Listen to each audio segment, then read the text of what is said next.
Hello again and welcome to another episode of I Want to Talk About This Album. And today, this is going to be a good one.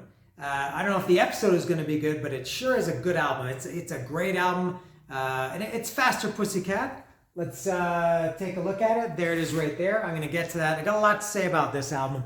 I'll start right off the bat by saying that this album is, maybe this is hyperbole, but I'll say this is, it's not quite in my top 10 albums ever, but it's in my secondary list, top 15 maybe. I can't tell you how much I love this album.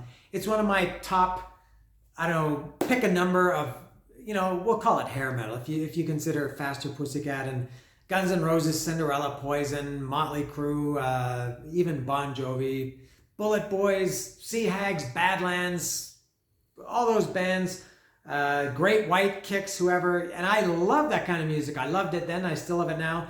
This is top.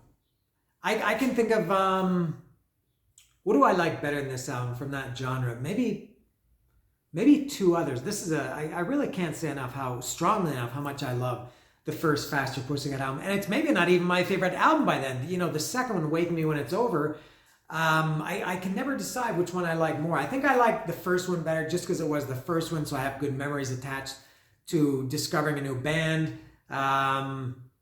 This one's a little bit shorter, so it's easier to digest, although Wake Me When It's Over, it has, I think, 13 songs or 14. This has 10. Every song on that is great. But anyway, I'm not going to talk about Wake Me When It's Over. I'm going to talk about the first album.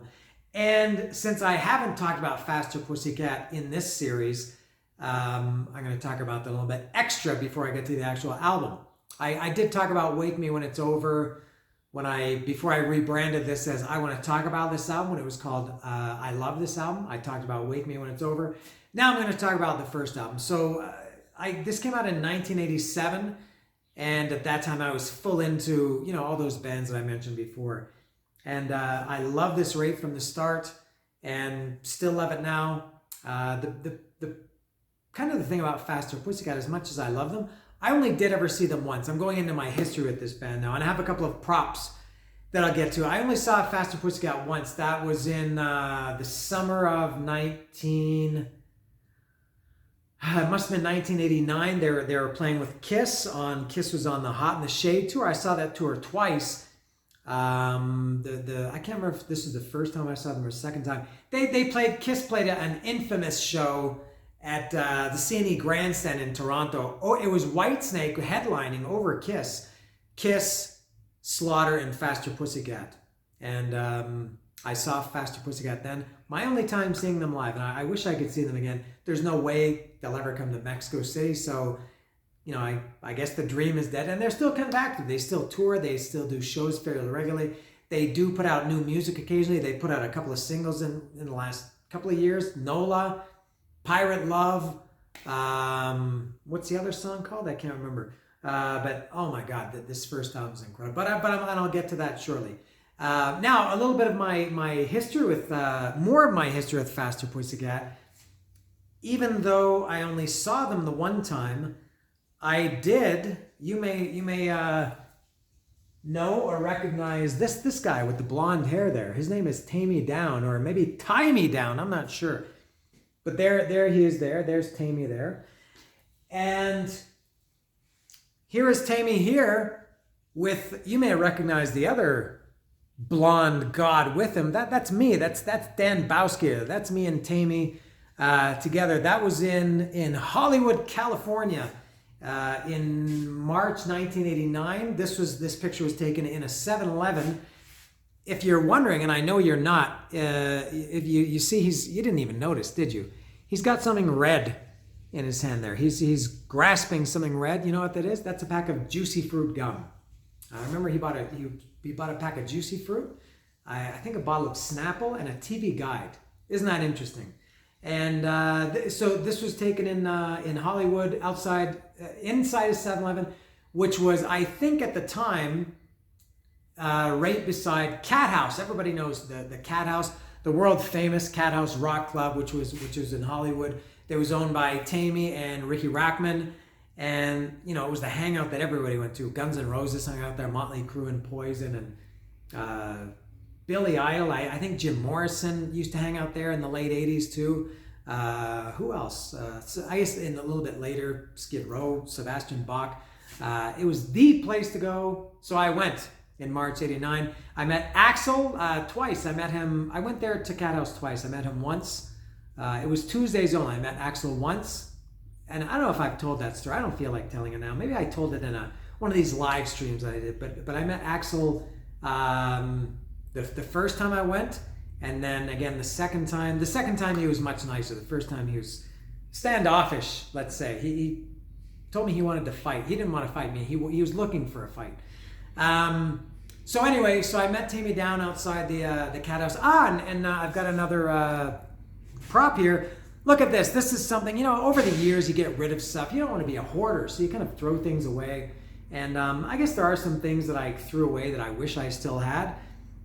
This is one that I'm very, very glad that I kept. This is my original Cat House membership card. They wouldn't let you in without this card. It's just a piece of, paper laminated.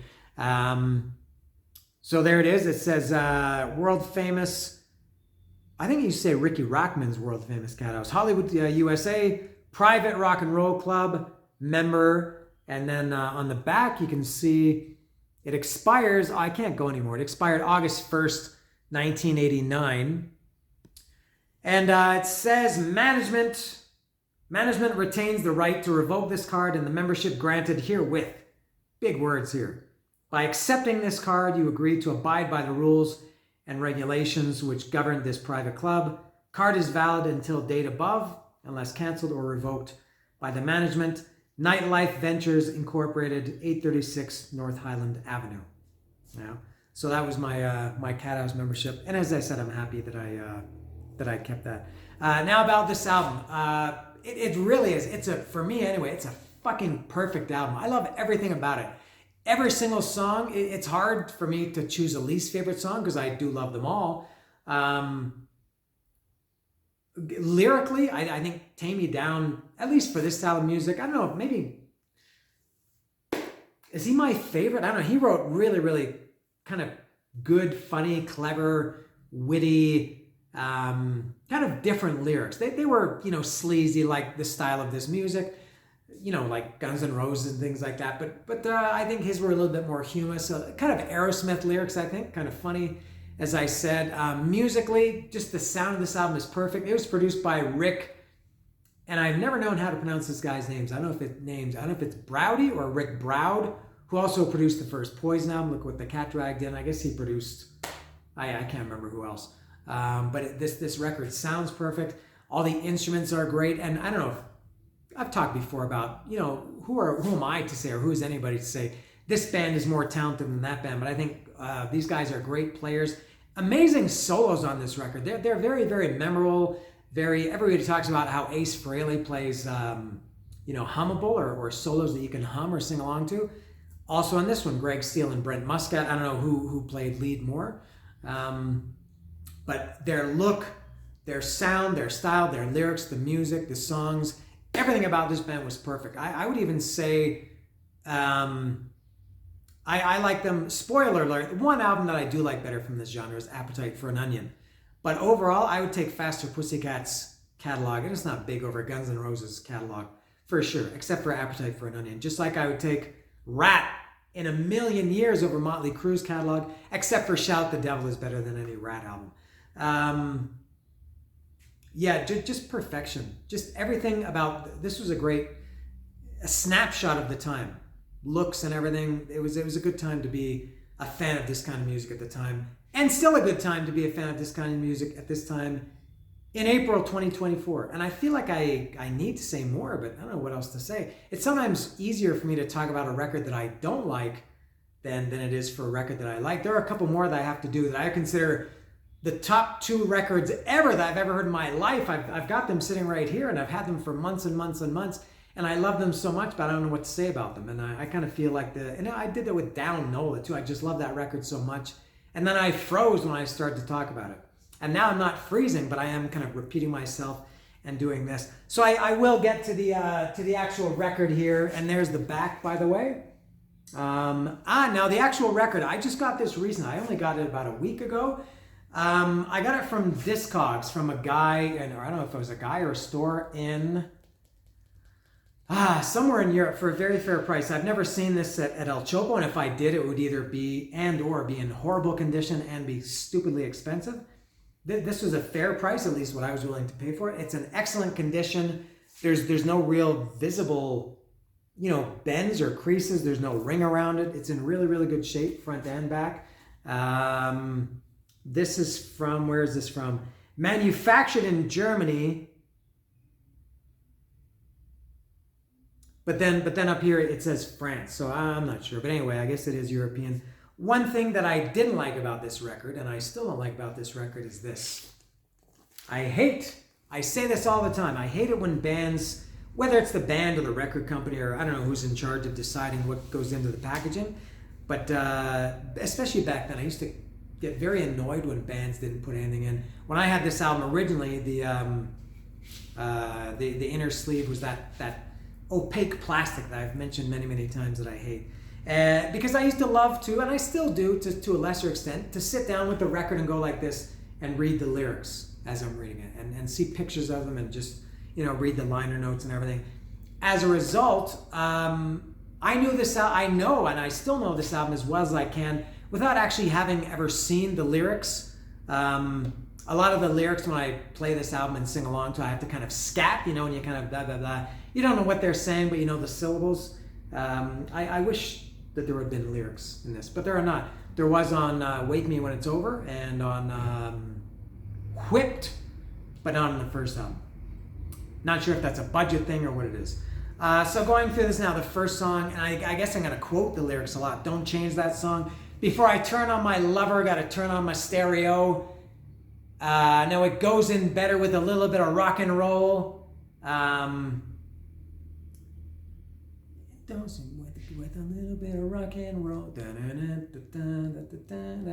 I'm easing into the sleeve. Put the needle in the groove. I can't remember. I'm sitting on a stack of black wax, and then I call it night. And she started moving. We started grooving, and she started moving. She's really got me feeling fine. In the midst of consummation, she caused me aggravation when she started messing with that dial. And Tame Me Down. What a great. He's maybe not a classic, what you'd say a great singer like Dio, Bruce Dickinson, Rob Halford, Jeff Tate, something like that. But man, nobody had, or I still think has, better attitude in his vocals than Tame Me Down. He just sang everything just really, really great. Don't Change That Song. It's my favorite record. I took her 45s in my hand, and baby, I got 12 inches of fun always at my command. Yeah, what a great, great song. Don't Change That Song. Hey baby, there's no reason why we can't get along. It's easy to see I got the music in me. If you're gonna come around, baby, don't change that sound. Don't change that song. And then that great solo. Yeah, great song. I'm saying great a lot. I realize that. Next is Bathroom Wall. And this album is so fun. I don't know if there's an album that's more fun than this. God, I do this every time. What's the opening line of Bathroom Wall? Hey,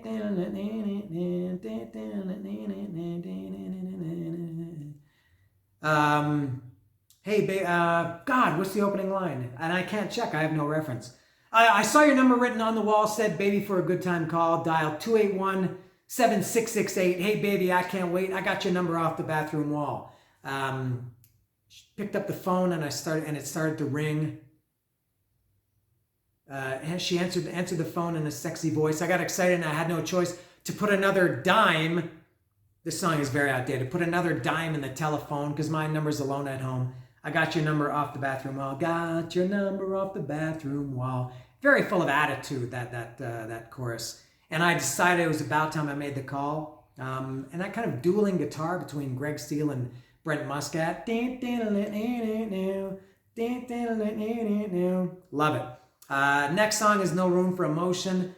Not a ballad, and there's no ballads on this record. That's not why I like it, because I had no problem, at least in many cases, I would even say I love ballads.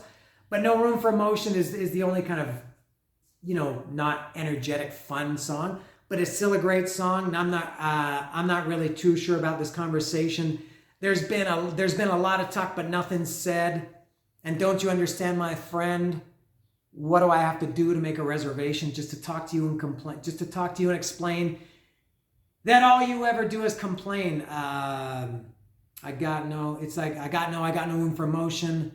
It's like a cloud dripping radiation right on my head. I got no room for emotion. I've had it up to here with all your aggravation. Now you put on me such a crime. Baby, you're just wasting my time. What do I have to, I blew it all. And I guess all I'm doing really is quoting the lyrics. Because other than that, I'm just going to be saying this song is great. This song is awesome. I love this song. This song is fantastic. But yeah, no room for emotion. Guess what? I love it. Cat House. This is back to the up tempo kind of. I would say the song is raucous. Cat House. This is about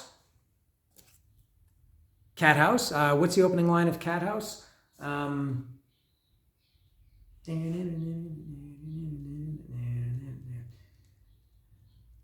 God, I can't remember the opening lyric. Let's go across the tracks where pussy ain't no feline. Rev up my Chevy, I'm gonna pay to play with a lickety split. Something. This is where I never knew the lyrics. Had such a good time. Had such a good time. I just want to stay. Just got back from the best cat house in town. I'm going back to the best cat house in town to get some more of that cheap little tramp right about now. It's an amazing song. Piano in that, very up-tempo, real party song that one is, as they all are, I guess. I feel like I'm totally failing. I love this record so much, and I don't really have anything to say. Babylon is next. Pussycat. Living in LA is so much fun. Boy, you is ugly and your girlfriend weighs a ton. Kind of a Beastie Boys. This is not a rap song, but just the kind of delivery of this, of some of the lyrics, kind of remind me of Beastie Boys. Living in LA is so much fun. Boy, you is ugly and your girlfriend weighs a ton. We were sitting in a car in a traffic jam, and the tourists started screaming, "Ain't you that guy from Wham?" That's clever. I like that. What else is in Babylon? Meta Hoochie Coochie name a Dizzy Cowabunga. I said, shut your face and take off what you got under. That's kind of Beastie Boys there. Went outside, said, your place, not mine. Because Granny's on the couch and she smells like she might die. Really, really good song, Babylon. But they all are. On the next side, on the other side, Smash Alley is first. This one has kind of a it has kind of a Peter Gunn feel to it.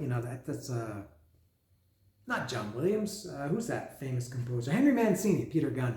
It has kind of a cool, like a creepy, stocky vibe to it. Musically, Smash Alley. Lipstick Junkies and Runaways in Smash Alley. Say goodbye to your mama if you want us to hang out in Smash Alley. Can't remember how that one starts. Probably because I never even knew the lyrics. But yeah, lipstick junkies and runaways in Smash Alley. Say adios to your mama if you're going to hang out in Smash Alley. Shooting you down.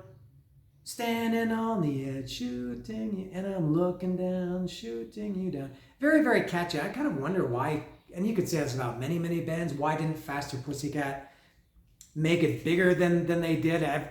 People love to say, oh, they should have been bigger. And I don't know if I would say that, but I kind of wonder why wouldn't they? They had the looks. They had great songs. To me, this music should be appealing to everybody. Next is City Has No Heart. There's one part in this that Tammy sings. He sounds to me exactly like Billy Idol. I guess it's towards the end of the song. And he just kind of says in his really low voice, I said, hey, this city has no heart. And I always thought that sounded like Billy Idol.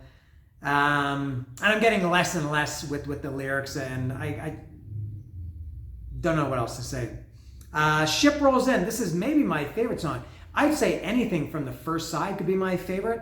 And Ship Rolls In is maybe better than, or not better. I like it maybe more than anything on the first side.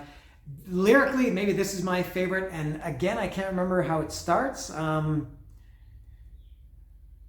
days, and I'm kind of, God, I don't know. The last verse is driving real fast in my limousine. I got 2 girls in the back. It's the American dream.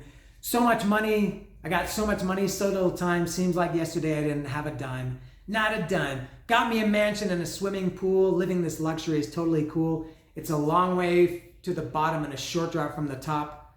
Now that my ship's come in, I ain't gonna stop. What else is in Ship Rolls In? I have no reference. And it's, I sing along with this all the time and I love it. And I know them all. This is the worst episode ever. And the last song, let's get this out of the way. It's Bottle in Front of Me.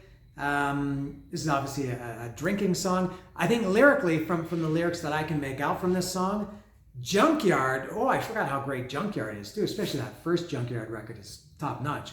On the first song on the first Junkyard record, they had a song called Blues, which I doubt that it was intentional, but lyrically, or at least of what the lyrics are saying, Blues is pretty much the same as Bottle in Front of Me.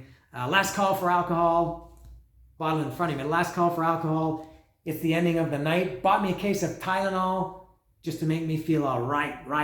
And also the way Tammy sings, and I love it. As I said, he's got a really cool delivery. He really, he's got great attitude. That, I think, makes it hard, at least for me, to know some of the lyrics. Yeah. What a disappointment this was for myself. I love this album so much, and I feel like I didn't really have anything to say. And I just want to say again how much I truly love this album. It's, again, for me, it's a classic. I can listen to this anytime. I don't think I ever at any point got sick of it. Maybe because they never made it big and they weren't on the radio. Their videos were not, they were on sometimes, but I never had a chance to get sick of Faster Pussycat. Maybe that's why I like them. Yeah, there we go. I love it. And as mentioned many times, an all-time classic for me. This is from 1987, and it is the very first Faster Pussycat album.